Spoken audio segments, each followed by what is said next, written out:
بسم اللہ الرحمن الرحیم۔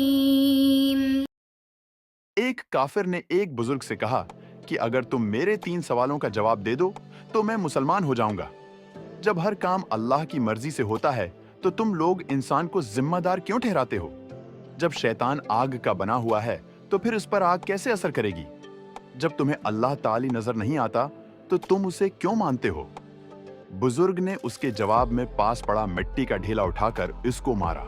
اس کو بہت غصہ آیا اور اس نے قاضی کی عدالت میں بزرگ کے خلاف مقدمہ دائر کر دیا۔ قاضی نے بزرگ کو بلایا اور ان سے پوچھا کہ تم نے کافر کے سوالوں کے جواب میں اسے مٹی کا ڈھیلا کیوں مارا؟ بزرگ نے کہا، یہ اس کے تینوں سوالوں کا جواب ہے۔ قاضی نے کہا، وہ کیسے؟ بزرگ نے کہا، اس کے پہلے سوال کا جواب ہے، یہ ہے کہ میں نے یہ ڈھیلا اللہ کی مرضی سے اسے مارا تو یہ اس کا ذمہ دار مجھے کیوں ٹھہراتا ہے؟ اس کے دوسرے سوال کا جواب یہ ہے کہ انسان تو مٹی کا بنا ہے، پھر اس پر مٹی کے ڈھیلے نے کیسے اثر کیا؟ اس کے تیسرے اور آخری سوال کا جواب یہ ہے کہ اسے درد نظر نہیں آتا تو اسے محسوس کیوں ہوتا ہے؟ اپنے سوالوں کے جواب سن کر کافر مسلمان ہو گیا۔